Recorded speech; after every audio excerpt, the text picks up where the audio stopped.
Assalamualaikum warahmatullahi wabarakatuh. Kami dari kelompok 9 ingin menyampaikan materi tentang kekuasaan dan politik dalam organisasi yang beranggotakan saya sendiri, Muhammad Arif Rahman Putra, dan teman saya. Yang pertama ada pengertian kekuasaan, yaitu kekuasaan adalah kemampuan untuk mempengaruhi keyakinan, perasaan, dan perilaku orang lain. Adapun dua jenis kekuatan, yaitu yang pertama kekuatan potensial, yaitu kemampuan untuk mempengaruhi. Yang kedua ada kekuatan aktif, penggunaan aktual dari kekuatan. Karakteristik kekuasaan yaitu seseorang berkuasa juga bisa membuat orang lain bertindak berbeda dari biasanya. Yang kedua, kekuasaan bergantung pada hasil yang diinginkan dan kemampuan mempengaruhi organisasi. Yang ketiga ada istilah pouvoir, yaitu dari Prancis, berarti kekuatan dan kemampuan. Adapun unsur-unsur kekuasaan yaitu yang pertama efektivitas dalam mencapai tujuan. Yang kedua interaksi sosial antara individu. Yang ketiga kemampuan mempengaruhi pihak lain. Yang keempat hasil yang biasanya menguntungkan satu pihak. Yang terakhir ada kekuasaan adalah kemampuan untuk mendapatkan apa yang diinginkan seseorang. Selanjutnya ada kekuasaan dalam tindakan. Ada bentuk positif yaitu mempengaruhi, membujuk, dan menjual ide. Yang kedua ada bentuk negatif yaitu memaksa, menekan, dan menimbulkan rasa takut. Yang terakhir ada kekuasaan dapat ditemukan dalam kepemimpinan masyarakat hingga konflik. Selanjutnya ada teori Mislen, dua sisi kekuasaan, dibagi menjadi dua, yaitu yang pertama kekuasaan negatif, yaitu dorongan mendominasi orang lain tanpa pertimbangan sosial.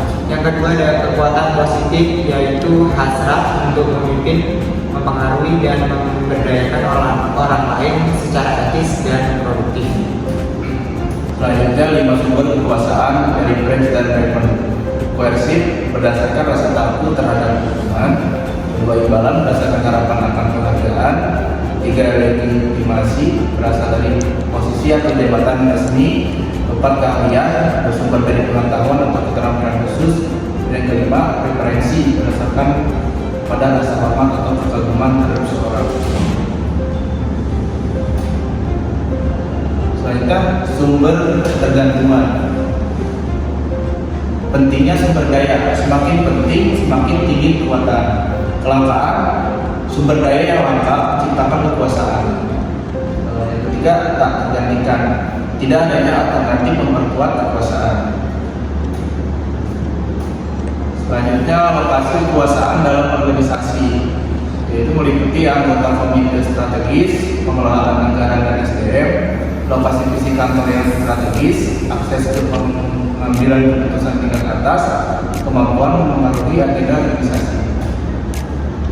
Selanjutnya titik penggunaan kekuasaan, yaitu ada otoritas formal, tawar-menawar, koalisi, ketegasan, sanksi, alasan logis, dan pendekatan akal. Faktor pemicu perilaku politik dari individu, yaitu faktornya tingkat kontrol diri, kebutuhan dan kekuasaan, fokus kendali internal, keterikatan dengan organisasi, dan yang kedua itu faktor organisasi. Pemicunya adalah kepercayaan rendah, ambiguitas perang, persaingan sumber daya, dan evaluasi tidak transparan. Besar, melalui atasan, bangun jaringan eksternal, menentukan koalisi. Dan yang kedua adalah politik tidak sah, itu sabotase, manipulasi informasi, pelaporan atau strukturing. Etika politik organisasi. 3 pertanyaan yang utama. 1, apakah tindakan untuk kepentingan pribadi yang organisasi? Apakah menghormati hak orang lain? Apakah tindakan ini adil dan wajar? Jika jawaban tidak, pada saja, yaitu berarti tindakan tidak etis. Pengembangan organisasi, kode dan politik. Oleh OD mendukung kota positif, kolaborasi, transparansi, keluarga individu. Praktisi OD perlu menjadi sumber daya yang berharga, membantu pemecahan masalah, meningkatkan hubungan sosial dan organisasi, tidak terlibat langsung dalam konflik kekuasaan, tapi berperan sebagai fasilitator. Yang terakhir ada kesimpulan, yaitu kekuasaan dan politik dalam organisasi mempengaruhi cara bekerja dan mengambil keputusan.